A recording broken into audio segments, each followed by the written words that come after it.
Halo warga Kristus dan Shalom. Pernahkah kamu merasa gereja tempatmu beribadah justru semakin jauh dari Tuhan? Khotbah yang selalu menegur dosa kini hanya motivasi tanpa arah. Ibadah yang dulu dipenuhi hadirat Tuhan sekarang terasa seperti konser hiburan. Hati-hati, bisa jadi kamu sedang berada di dalam gereja duniawi. Ini bukan soal gedung, bukan soal musik, tetapi soal hati dan arah dari gereja itu sendiri.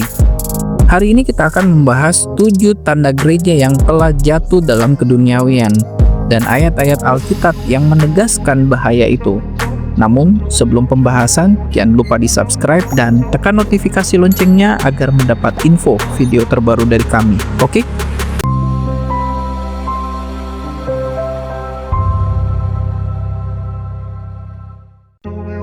Pertama, fokus pada kenyamanan, bukan pertobatan. Gereja duniawi akan membuat semua orang nyaman, termasuk yang hidup dalam dosa. Khotbahnya menghindari kata dosa, pertobatan, neraka, dan penghakiman.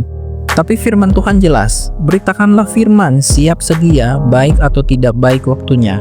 Nyatakanlah apa yang salah, tegurlah dan nasihatilah dengan segala kesabaran dan pengajaran.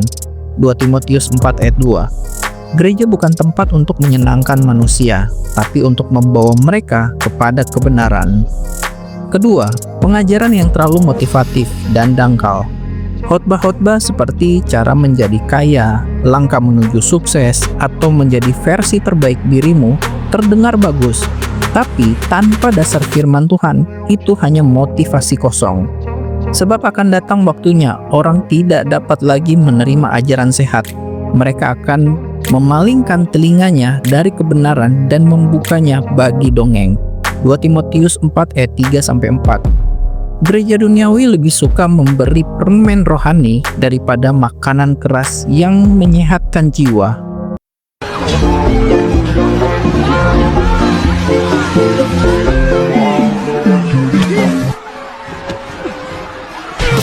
Ketiga, penyembahan gaya melupakan esensi. Sound system canggih, lampu sorot, lagu-lagu kekinian. Tapi apakah hadirat Tuhan benar-benar hadir? Gereja duniawi mengejar entertainment, bukan penyembahan sejati. Bangsa ini memuliakan aku dengan bibirnya, padahal hatinya jauh daripadaku. Markus 7 ayat 6. Penyembahan sejati bukan soal suara, tapi soal hati yang tunduk di hadapan Allah. Pemimpin yang lebih selebriti daripada gembala. Hati-hati dengan pemimpin gereja yang haus perhatian, penuh gaya hidup glamor dan tidak bisa ditegur. Pemimpin gereja adalah gembala, bukan bintang panggung. Gembalakanlah kawan domba Allah, bukan karena paksaan, tetapi dengan sukarela sesuai dengan kehendak Allah, bukan untuk mencari keuntungan, tetapi dengan pengabdian diri. 1 Petrus 5 ayat 2. Gereja duniawi memuliakan pemimpin, tetapi gereja sejati memuliakan Kristus.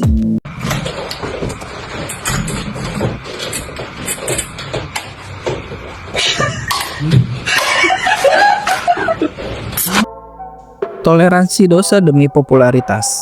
Ada gereja yang tidak mau kehilangan jemaat, jadi mereka menghindari isu-isu moral yang penting. Mereka membiarkan perzinahan, keserakahan, dan gaya hidup duniawi tanpa teguran. Jangan turut mengambil bagian dalam perbuatan-perbuatan kegelapan yang tidak berbuahkan apa-apa. Tetapi sebaliknya, telanjangilah perbuatan-perbuatan itu.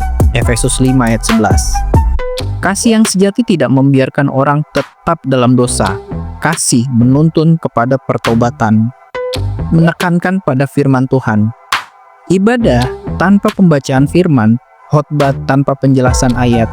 Gereja duniawi lebih suka ilustrasi lucu atau cerita pribadi daripada penggalian Alkitab.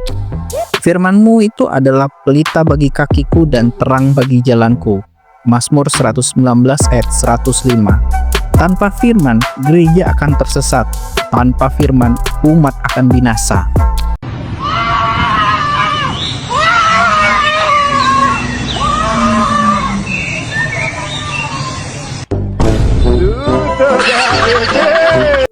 Membangun kerajaan manusia bukan kerajaan Allah. Gedung gereja makin megah, branding makin profesional, tapi hati jemaat kosong dan tidak bertumbuh. Gereja duniawi lebih sibuk membangun reputasi organisasi daripada menyelamatkan jiwa. Jika bukan Tuhan yang membangun rumah, sia-sialah usaha orang yang membangunnya. Mazmur 127 ayat 1. Kerajaan Allah bukan soal seberapa besar gerejamu, tetapi seberapa dalam dampaknya bagi kekekalan.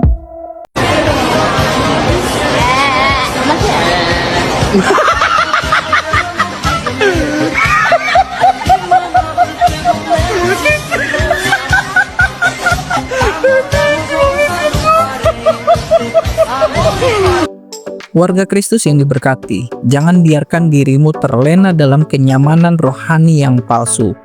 Tanyakan hari ini, apakah gerejaku masih setia kepada kebenaran firman?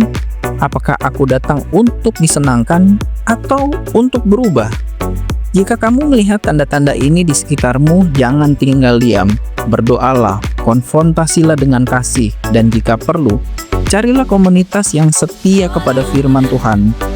Yesus datang bukan untuk membentuk komunitas yang nyaman, tetapi gereja yang kudus, tidak bercelah dan tidak bercacat. Bagikan video ini jika kamu diberkati dan tulis di komentar apa yang paling menyadarkan kamu hari ini. Sampai di sini dulu pembahasan kita tentang 7 tanda gereja duniawi. Tetap menjaga kekudusan. Tuhan Yesus memberkati dan keep on fire.